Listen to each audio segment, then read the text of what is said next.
15 বছর পর বিশ্বকাপে মূল পর্বে জয় পেল বাংলাদেশ। অপেক্ষার অবসান ঘটল অস্ট্রেলিয়াতে।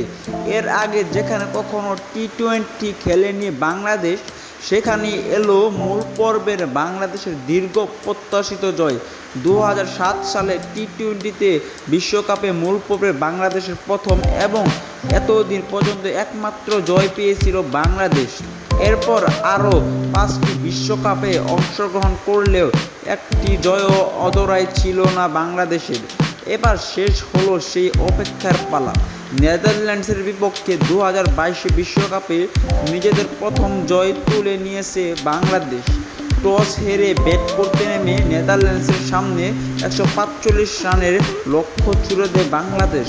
জবাবে ব্যাট করতে নেমে তাসকিন আহমেদ হাসান মাহমুদের দুর্দান্ত বোলিংয়ে নেদারল্যান্ডসকে 20 ওভারে 135 রানে অল আউট হয় এবং এতেই বাংলাদেশের পেয়ে যায় 9 রানের জয়। তাসকিন আহমেদের 4 ওভারে 21 রানে 4 উইকেট।